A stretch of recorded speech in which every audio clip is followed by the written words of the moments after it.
and what's up, friends? Welcome back to my channel. It's Rebekka and I'm so excited to create this video for you because for me it has been the most exciting part of the whole process to become an au pair, and I hope I can help you with this video to feel a little bit more prepared and also to give you some questions that you might ask and some tips that might help you to find the right family. If you're already an au pair or you are in the situation that you are talking to several families, this is a perfect video for you. Maybe you're super excited or you feel super nervous or you are afraid. I totally get you because I felt the same way, but there's no reason to be nervous. There's just a reason to be excited about. So let's go right into it. I hope you make yourself comfortable because I'm gonna find a place where I make myself comfortable and then I'm gonna share some stuff with you. So I see you there. Alright, so I did my application pretty early and that really helped me to have more time and not stress myself. And so my first family, they wrote me an email and they said they were interested in talking to me and someone, but we never really came to a point that we talk face to face, like for example on Skype or FaceTime. And it really was super annoying because I really wanted to get to know them, and then we just wrote emails back and forth. And at the same time, when we were writing, another family wrote me an email and then they asked me if we can talk. And I saw the pictures of them. I already had a really good impression of them. So our first call was actually really good. We just talked about random stuff and we got to know each other. After my first call, I had a really good feeling already. Our second call was also very, very cool. They asked me more deeper questions, how I deal with certain situations and so on.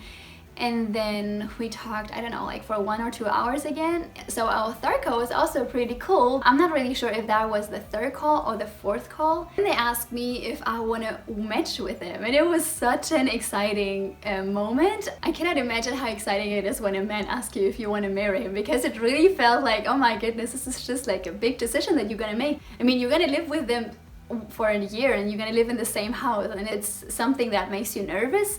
But here I am in Tennessee and I'm more than happy. After 4 months, we decided to extend, and I felt the connection was there from the beginning and we talked about the most important things. And I can really say that I'm super thankful for this family.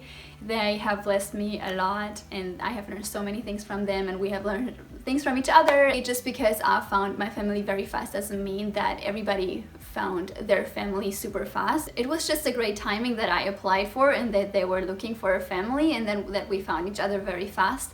But sometimes it can happen that you take, a month or 2 months or 3 months that you found the right family, and that's totally fine too.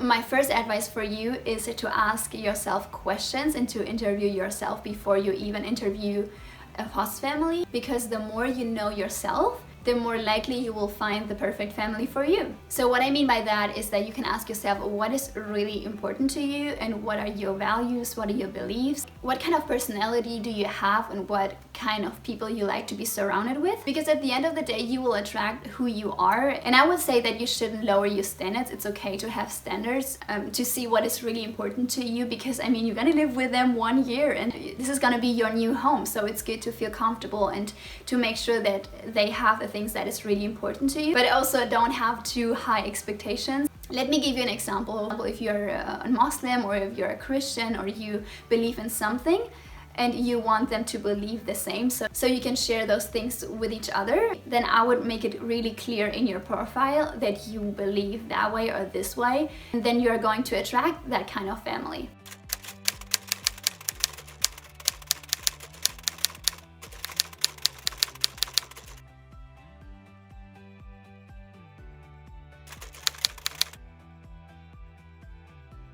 So if you're a little bit shy, then I can really recommend you to just stand in front of a mirror and then start to talk to yourself. You have no idea how awkward it was my first video that I talked to a camera. I honestly couldn't make it. I was so nervous, and so what I did, I just stand in front of the mirror and I started to talk to myself first and then to a camera, and I felt more comfortable.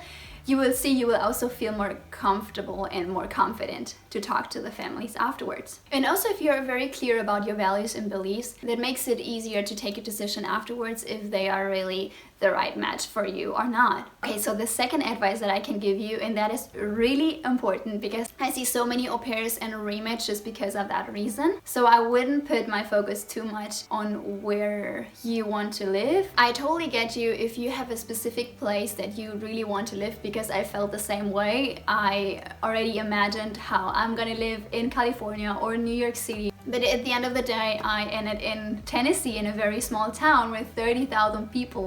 I'm gonna be really honest with you, but I've never imagined that I'm gonna live in Tennessee. I've never thought about living in Tennessee. It's so cool to really surprise yourself a little bit, and I'm more than happy, to be really honest. I wouldn't close myself that much for new things or new places, because what really brings you joy is the people that you're going to be surrounded with. And it's just my personal advice. You have to see what is your priority. So if you're like me and you found the perfect family, but not the place that you actually wanted to live in, you can ask some questions like, okay, what kind of things can I do there? Or are there any opportunities to find friends? Are there any au pairs? Or are there any cool place that I can go? And don't close yourself immediately just because that's not the place that you don't want to live in. And then another important question is also if you are going to have a car, or is there any car available for you? And I know there are many stories about au pairs who don't have a car, and that's totally fine. For example, if you have public transportations. So that's also another question that you might ask. If you don't have a car, or if there's no car available for you, you can ask them, okay, what kind of public transportations do they have, and how long does it take to go from one place to the other one, so that you can be more flexible. Because once that you're in the United States, you realize how important it is to be independent. It makes life so much easier. I'm very thankful that my host parents provide me a car, and every host family is different. They provide different things, and not every host family provide a car. So that's a big blessing for me that I'm able to have a car and be flexible. Another question that really might help you to really find out if that's the right family for you or not, to ask about their home rules. I remember that my host family sent me their home rules document, and that was pretty cool because I could really see their values and what they expect from me. So another question that au pairs ask me a lot is, what kind of questions should I ask the children? And I can say, ask them everything what you're interested in, really. The more you ask, the more you will find out. And ask them about their hobbies, about their favorite food, about their favorite toy, about their school schedule. And really ask yourself, is there any connection, or what kind of things do we have in common? And because you're going to spend so much time with the kids. So another question for you that you might ask, and I think it's really, really, really important, how do they discipline and raise their children? Because you have to imagine, we all come from different cultures, we all come from different countries, and we all grow up differently. So I've noticed it's really important to be in agreement, and that really helps you to work together as a family and as a team, because you don't want to feel lonely and not supported by your family. And that's why it's really important to have similar point of view. Another tip for you is that you can talk to their previous au pair if they had one, and just ask her or him about their experience with their family, because that's just the best resource that you can have to really have more information about the family. Okay, so another big question that I would ask is also if they have a curfew, and that means if they have a specific time that they want you to be at home. Because once that you're in the United States, you have to respect their rules, and it's just not the best thing if you didn't talk about it, and then you have different expectations, and then you just avoid problems. And I also would ask them about a room tour, if you can see the place that you're going to stay, because that's going to be your new home, and you want to make sure that you feel comfortable in that new place. And maybe you shouldn't ask those kind of questions in the first call, but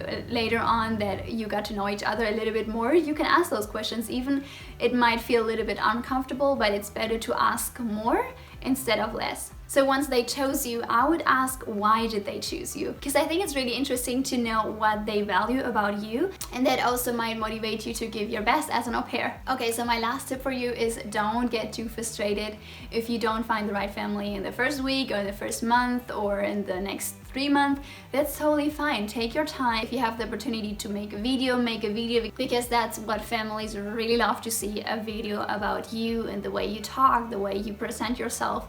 And my last tip for you is just trust your instinct and ask yourself, do you feel pleased with that family or not? And if not, just keep looking, just keep talking to several families, and you definitely will find one. I'm pretty sure you will. Don't just pick a family because you think that you might not find another family, just be patient, because that will really avoid problems afterwards and rematches, and you don't want to go through that. That's not a beautiful experience to have. I've heard a lot of stories about au pairs going through rematches, and that's definitely not something that you want to experience. So take your time, be patient, and show your best you, and then you will find what you really want to find, and you're gonna attract who you are. Alright, I guess that was the end of my video. I hope that was helpful for you. I'm pretty sure you're going to rock this, and I'm so excited for you when you're going to find the right family for you. Just let me know which one was your favorite tip, and if you have something to add, just leave it in the comments. So if you like this video, don't forget to give me a thumbs up and subscribe and share it with other au pairs. If you want, you can also let me know where you are at, if you are going through that process, or if you already found the perfect family for you and you are living the best life ever. Just leave it in the comments. I can't wait to hear from you, and I hope I see you on my next video. Okay, wait, I don't really see you on my next video, but I hope you see me on my video, and I hope you enjoy your day. Bye.